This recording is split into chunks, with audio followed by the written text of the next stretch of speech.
Hello everyone, very good evening. स्वागत आप सभी का हमारे प्लेटफॉर्म जेआईबी सीआईबी वाला पर। आप सभी दोस्तों का शाम के 6 बज रहे हैं और इस स्पेशल सेशन को शेड्यूल करने के पीछे मेन मकसद है आपका 1 तारीख का यानी कि 1 दिसंबर को सीआईबी बीएफएम एग्जाम शेड्यूल्ड है। उससे संबंधित कुछ इंपॉर्टेंट टॉपिक्स जिनको पढ़ना बहुत जरूरी है। आपके पास मुश्किल से 1 दिन का समय बचा होगा, लेकिन इन टॉपिक्स को जरूर कवर कर लीजिए। अगर आपने अभी तक इनमें से कुछ भी छूटा हुआ है तो आपका हमारी कोशिश ये है कि जो हमारे सेशंस आ रहे हैं उनमें ये सारी बातें कवर की जाए। आपकी जिम्मेदारी बनती है कि इन टॉपिक्स को कवर करें, सेशंस को जरूर वॉच करें और कोई दिक्कत परेशानी तो बेझिझक होकर हमारे टेलीग्राम चैनल जेआईबी सीआईबी वाला ग्रुप पर जुड़ जाएं, अपने डाउट्स को पूछ सकते हैं वहां पर। आज का ये सेशन आपके 1 दिसंबर को शेड्यूल सीआईबी बीएफएम एग्जाम से संबंधित है और आज हम इस सेशन में डिस्कस करने जा रहे हैं वो इंपॉर्टेंट टॉपिक्स जिनको बिना कवर किए आप एग्जाम में जा रहे हैं तो दिक्कत हो सकती है। तो यहां पर सबसे पहले ये समझना जरूरी है कि वो कौन से मॉड्यूल हैं जो बहुत इंपॉर्टेंट हैं। बीएफएम की बात करें तो आपके बीएफएम एग्जाम के पॉइंट ऑफ व्यू से जो सबसे इंपॉर्टेंट मॉड्यूल्स हैं वो है मॉड्यूल ए और मॉड्यूल बी। इन दो मॉड्यूल्स को कवर करना बहुत जरूरी है।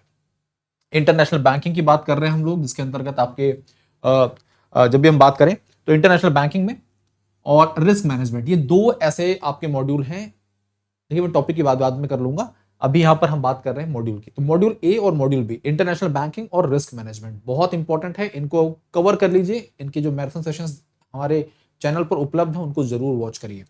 तो ये दो पर्टिकुलर मॉड्यूल तो आपको करने ही हैं। इनको करने के बाद आप 50+ सिक्योर कर लेते हैं कि 50+ आपके आ जाएंगे अगर आपने अच्छे से पढ़ा है तो।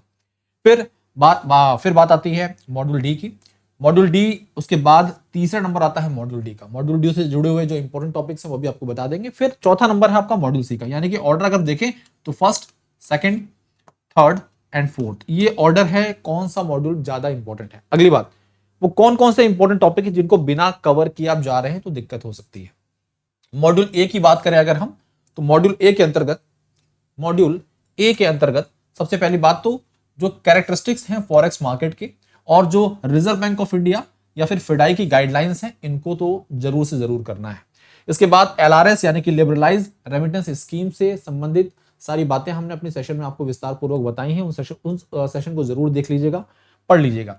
एलसी की डेफिनेशन क्या होती है और साथ साथ में जो पार्टीज इन्वॉल्व होती हैं एलसीज में, उसके बारे में जानकारी आपको होनी चाहिए और उनके रोल्स। अगली बात, ईसीबी एक्सटर्नल कमर्शियल बोरिंग से एग्जाम में क्वेश्चन डेफिनेटली बनता है। आपको ये टॉपिक अच्छे से कवर होना चाहिए। इसकी ऑपरेशन गाइडलाइंस क्या है ये भी देख लीजिएगा। Types of risk in international trade, अंतरराष्ट्रीय व्यापार की अगर बात करें हम, इंटरनेशनल ट्रेड में टाइप्स ऑफ रिस्क क्या इन्वॉल्व हो सकते हैं। कुछ ऐसे टॉपिक्स जिनसे एक दो सवाल जरूर बनते हैं, जैसे अगर हम बात करें ईसीजीसी का क्या रोल है, EXIM, GIFT city, international financial service centre, fintechs, जो फिनटेक है इंटरनेशनल बैंकिंग में। तो ये कुछ ऐसे छोटे छोटे टॉपिक्स हैं जिनसे एग्जाम में 3 क्वेश्चन तो बन ही जाते हैं। तो ये सारे पॉइंट्स आपके कवर होने चाहिए मॉड्यूल ए से संबंधित। अगली बात करें मॉड्यूल बी की। मॉड्यूल बी में जो टॉपिक इंपॉर्टेंट है, सबसे पहले तो कॉन्सेप्ट ऑफ रिस्क क्या है, रिस्क का कॉन्सेप्ट क्या है, रिस्क मैनेजमेंट फ्रेमवर्क क्या है, रिस्क का आइडेंटिफिकेशन, बैंकिंग रिस्क डेफिनेशन कौन कौन सी है। बेसल थर्ड अकॉर्ड की बात करें अगर हम, Basel third accord very important, ये पढ़ना जरूरी है। Measurement and management of credit risk, liquidity coverage ratio LCR, very important, exam में पूछा जा सकता है। और साथ साथ में एनएसएफआर यानी कि net stable funding ratio. These are the very important topics of module B. चलते हैं आपको लेकर तीसरे मॉड्यूल की तरफ। थर्ड मॉड्यूल में कुछ बातें जो काम की हैं जो पढ़ना जरूरी है, जैसे ट्रेजरी मैनेजमेंट के बारे में जानकारी होनी चाहिए, इस एग्जाम में क्वेश्चन बन जाते हैं। फॉरेक्स मार्केट से संबंधित जो प्रोडक्ट्स हैं और मनी मार्केट के जो प्रोडक्ट्स हैं वो पता होने चाहिए, कल मैंने पढ़ाया था आपको, ठीक है। अगली बात करें जीडीआर आईडीआर के बारे में, बेसिक बातें आपको क्लियर होनी चाहिए। सीआरआर एसएलआर से संबंधित केस स्टडी बन सकती है। Liquidity adjustment facility basic topic है लेकिन एग्जाम में क्वेश्चंस बनाते जरूर है। टाइप्स ऑफ डेरिवेटिव प्रोडक्ट्स क्या है, आरबीआई की गाइडलाइंस क्या है, और असेट एंड लायबिलिटी मैनेजमेंट यानी कि एएलएम से जुड़े हुए क्वेश्चंस मिल सकते हैं आपको। अगली बात करें मॉड्यूल डी की। मॉड्यूल डी में आपके जो इंपॉर्टेंट टॉपिक्स हैं, जैसे asset and liabilities in banks balance sheet, components कौन कौन से हैं ये आपको पता होने चाहिए बैंक बैलेंस शीट में असेट एंड लायबिलिटीज के। Pillars of Basel third, Basel norms जो है, बेसल नॉर्म्स के पिलर्स बहुत इंपॉर्टेंट है, एग्जाम में डेफिनेटली क्वेश्चन बनेगा यहां से आपको। एसेट क्लासिफिकेशन एनपीए, ये आप हर जगह पढ़ रहे हैं, जैब में भी पढ़ा था आपने, कैब में भी पढ़ेंगे। आईबीसी इंसॉल्वेंसी इन बैंक्रप्सी कोर्ट से संबंधित सवाल बनेगा। Sources of interest rate risk important है और साथ साथ में रिजर्व बैंक ऑफ इंडिया की गाइडलाइन क्या है इस पर।